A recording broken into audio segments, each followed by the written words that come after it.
welcome back. Today we're going to discuss some really challenging, difficult topics of conversation that not everybody is empowered to discuss and empowered to relate to and empowered to relate their own experience. These are things that I'm sure will help lots of other people listening to this podcast, wherever you may be. The title is basically finding out the narcissistic qualities, the controlling qualities, the evil sometimes qualities of people that we have in our lives that we love and cherish around us. And we suddenly realize that they're not the people we thought they once were. The mirror's cracked. You know, we take the bull by the horns. We realize they're not the person we thought they once were. No matter the relationship, whether it's a friendship, parents, situation, it could be friends, it could be colleagues, there are always people around us who are displaying certain tendencies, certain ego, id qualities. We might have a circle of friends, you know, whether it's from our teenage years, older years, even adult years. It doesn't matter what age you are, there will be a particular number of people within that circle. Either we eliminate, we reduce, we increase. Sometimes we don't resonate the fact that this person has qualities that we didn't always see. And as a friend that's recently said it to me, sometimes that mask that person is portraying falls off, and it falls off sharply. Okay, think about that. The mask that person is wearing or portraying or perceiving or suggesting they are falls off. Now this could be someone you're so close to, someone that you would vouch for, someone that you would, you know, pardon the expression, take a bullet for. This is someone that you would passionately support, you know, and be there for them night or day. 3 o'clock in the morning, daft o'clock in the morning. If they need your support, you'd be there. But then you realize this person isn't who they're meant to be. This isn't the person who I either entered a friendship with, relationship with, marriage with. Think about that for a minute. Sometimes in our life, we go through friendships, relationships, we cut people out for various reasons. The toxicity, the fact that they're not resonating with us anymore. Yes, we have life, you know, life chapters. We move on, we move jobs, we move work, we move in different circles. Sometimes we don't necessarily put that adequate quality time to aside to be with that person. But also, sometimes when you're with them for far too long, you realize that you were in this illusion, you were in this dream state where you didn't see certain things as other people perceive them, because your perception was either blurred or marred by love or kindness, or you felt this sense of responsibility or duty that you had to help them, you had to fix them. No matter what it is, you have to take a step back and you have to take ownership of that relationship within yourself. You have to look at it and think, who is this individual and who am I? What am I here to learn? When you try and break away from whatever that relationship will be, whether it's your parents, your friends, your loved ones, your marriage, you have to take a real close, honest look and think, what qualities in them are triggering things in me? What do I no longer tolerate anymore and why? Is it because my barriers now are slightly higher? Is it because I have more quality time on my hands? Is it because I love myself more, that I'm not worthy of this? Is it because I respect myself more, that I will not tolerate, excuse the word, bullshit? You know, there are times when we have people coming in and out of our lives and we see them for who they clearly are. And some of us, unfortunately, take a lot longer to learn that. We will be knocked by these friends or partners or relationships. We will put barriers in place. Sometimes those people respect them, sometimes they don't. Then there's the more cunning, conniving, manipulative people that are very demonic, very evil, that are out there. And what they do is they play the long game. And by the long game, I mean they will wait. They will wait. They will be planning. They will be cunning in their deployment of their motives. And sometimes We will not know for years, and I mean years, for that to be revealed. When we do, we are the person involved that has to act upon that.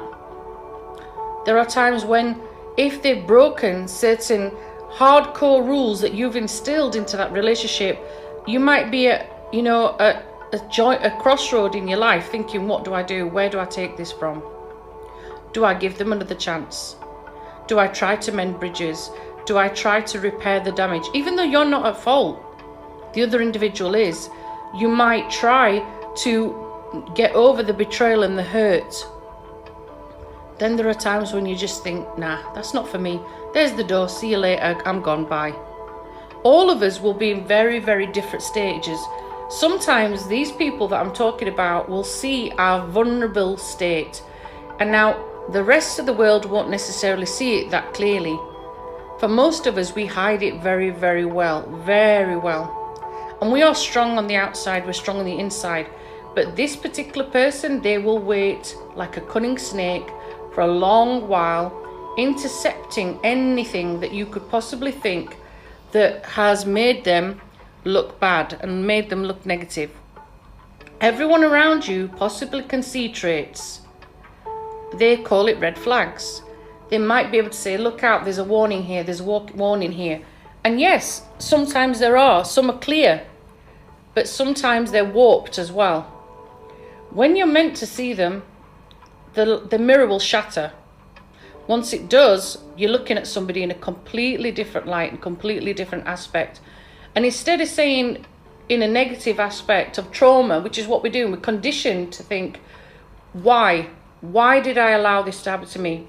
Why did I let this person get away with it? Why did I let them hurt me? Why did I let them destroy me? These are quite valuable questions. But what we should be doing instead is, what am I here to learn from this? What have I still not mastered in my life, that my life cycle is still showing up this particular pattern within me that I've still not conquered, and I've still not broken, and I've still not mastered? What am I here to empower myself with? And how am I going to do that? Can you see the switch within the positivity from the negativity? Quite subtle there, isn't it? It's taken me personally a long time to master that. People will come in your life. People will shatter your illusions and your dreams.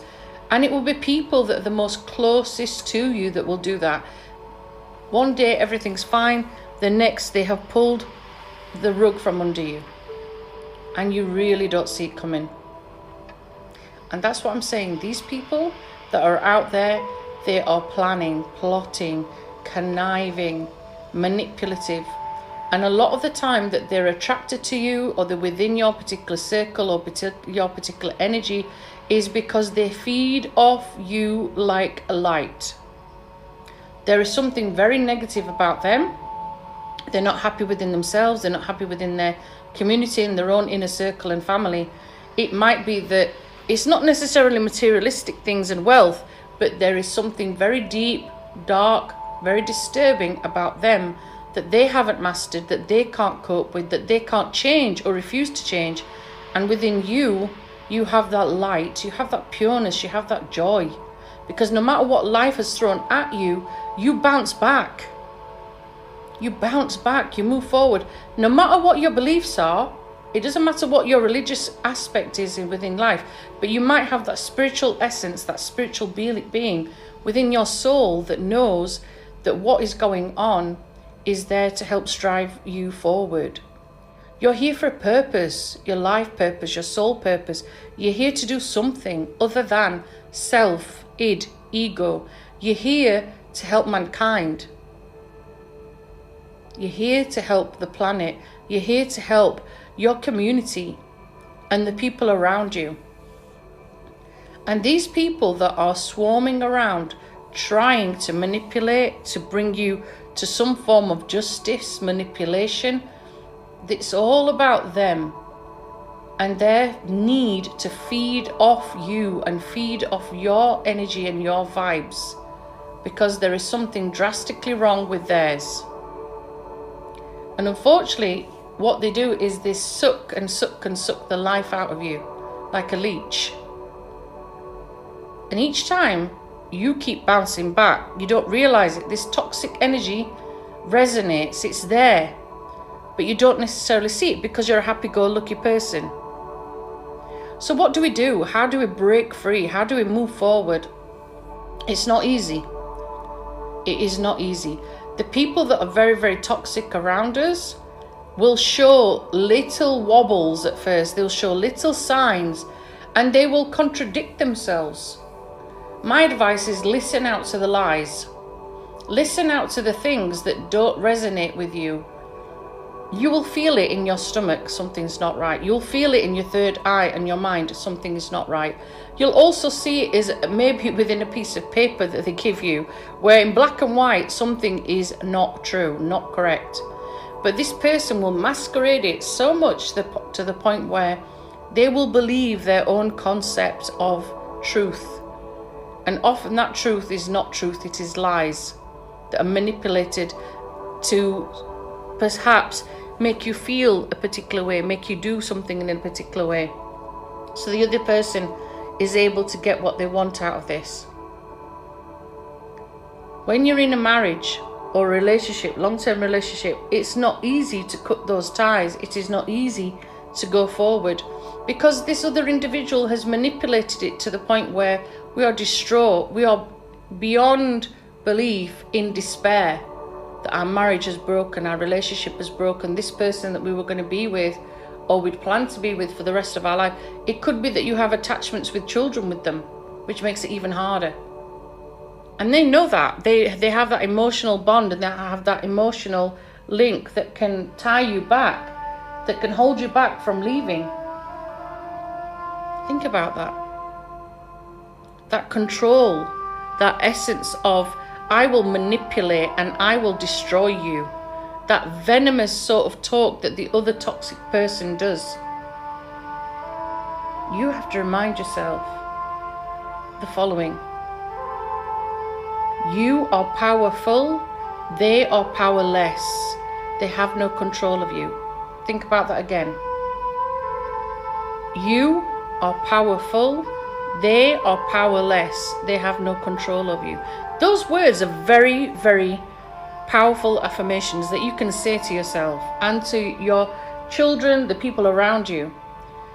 As long as that person is feeding in on your emotions and feeding in on your pain and your trauma, which, trust me, is a valid feeling, they're winning. And what these people do is they manipulate you to the point where they do not want you to think clearly. They do not want you to react clearly. They want to manipulate more. They want to use that emotional blackmail, the emotional abuse, the brainwashing almost, where maybe other family members get involved, other people, other friends get involved, so that your vision is so blurred you don't see what's black and white and what's yellow and pink. Your vision is distorted, your reality, your perception is distorted. You stop believing their narrative when clearly things are evidently in front of you, clear as day. Your heart's also broken, maybe in pieces, maybe shattered, maybe wounded. But it still wants to believe that this person that you have loved so dearly couldn't hurt you, but they have. And that also is that reality aspect that this person is not the person I signed up for, I married, I had children with. It could be a parent, like I said. It could be anybody that you've got within your cycle, within your circle. One of the best things you can do eventually, gradually, tell a close number of people around you, get some support. Make sure these people are going to be there for you. Some will let you down. Should you attempt to be back in that relationship, again, whatever it is, whether it's a parental relationship, family, your husband, your wife, whatever, that person, that friend has to be a good, solid person that is not going to say, oh, I told you so, oh, I told you so, I told you not to get back. No, you need someone that respects your wishes, that respects and values your decision, even though they don't agree with it. You take it on board, you try. Some of us try with that individual again. We try to bury our pain. We try and salvage whatever the situation is because we're programmed, we're conditioned, preconditioned to not give up on family, to not give up on marriage. When in fact, we should learn the power in letting go. The power is so important because you are showing you love you and you love yourself more than the other individual. And in times we forget that. We forget to give that self-love. We forget to give ourselves that joy. And to simply place our hand on our heart chakra and say, I love you. You are worth more than this. You deserve more than this. We don't go by the patterns and cycles of our ancestors and our families. Instead, we might be actually freeing them by making the decisions that we are doing for future generations. We need to empower ourselves so that we are not enslaved by society, by our families, by expectations. We do what's right within our hearts for us, our decision, our children, our family, our inner circle. We move forward. Of course you're going to look back. Of course you're going to reflect. Of course you're going to regret. But would it be more important to strive forward, to make changes, to focus on us, rather than regret the things we should have done or should have said? Say it in that time. Voice it. Opinionate it. Express it with kindness. Of course there are going to be times where that is going to be extremely challenging and you're not going to be able to do it. I found that myself. You normally are a placid going person and then all of a sudden there is this tension, frustration, anger. Hate is a very strong word, but some of us feel that hate towards that individual. But wherever you are holding on to that hate, you're not living because you're still holding on to that grudge. You're still not letting go. You're still not free. You're still not emancipated because that pain is still there. Lingering, holding on, being toxic. Let it go. Let it be. Let the universe, let karma, let religion, let faith work it out. You focus on you. You focus on building yourself up again. Whether that means being able to get out of bed in the morning, washing yourself, combing your hair. Some of us will deeply struggle with that. Been there, got that t-shirt. Some of us will struggle to eat. We will close off our whole body system and we don't allow ourselves to be fed in any shape or form, whether that's cutting off our friends, our family. We just go inwards and we shut off, we hibernate. Some of us will struggle to just get up to go to work.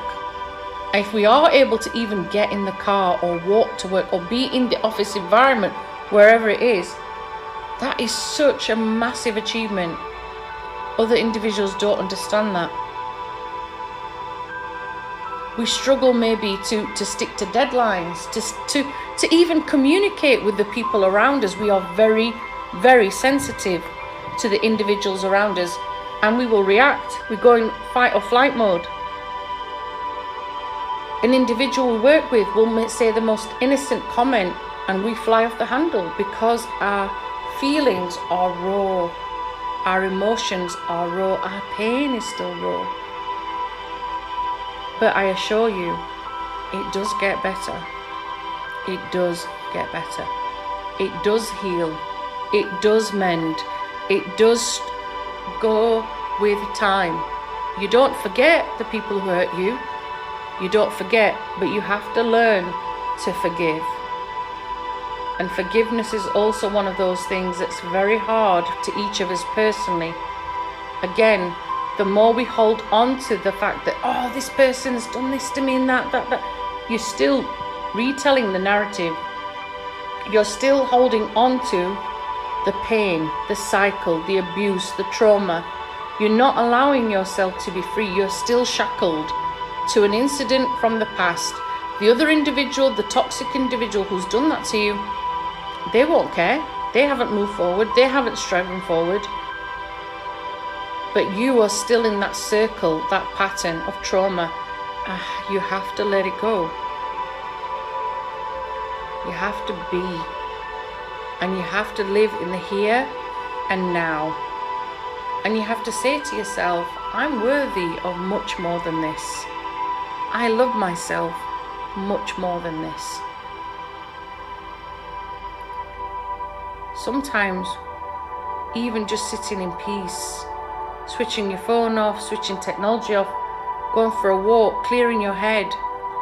In the times of COVID, that's extremely difficult for some of us to do. We're constantly living with memories. We're constantly living with that, remembrance. But until we unwrap our mind and our heart and let things go, it might be that we have to have a big clear out. It's hard as it is. We have to get rid of those things, those sentimental things that are still holding us in that relationship, whatever that relationship was. And there are going to be people around you who will not fully understand the life path you are on, or the life path you have been on. And this is where you find out who is in your inner circle, who's not. And it's the people that will stand by you in extremely difficult times that are your tribe. They're the people who will love you unconditionally. They're the people who've got your back. And over time, that will change. That's okay, because we have people that come in our lives and go. All of us serve a purpose. All of us serve a chapter. And that's totally okay too. But what you have to remember is move forward. Heal thyself. Heal inside. Step back from these toxic people. Step back from the toxic relationships around you. Take a good close look. You'll see what I'm talking about. It will resonate after you've heard this. And you will look at people in a completely different light. You are worth much more than that.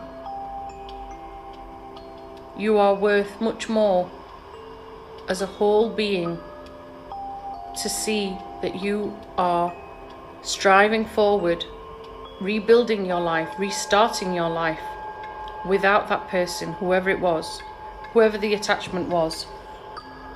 And sometimes cutting all ties, if at all possible, is the best way forward.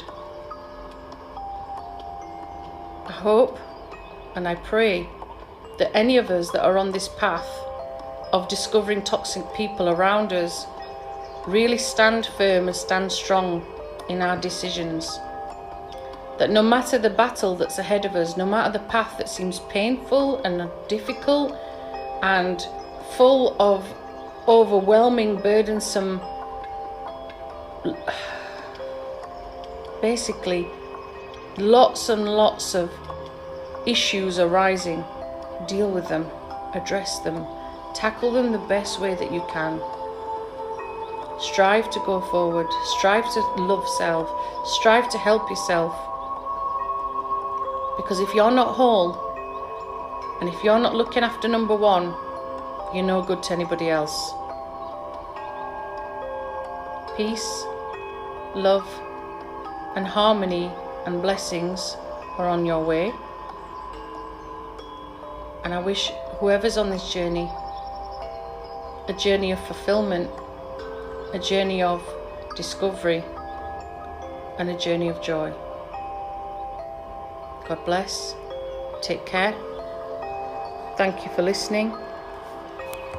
Bye for now.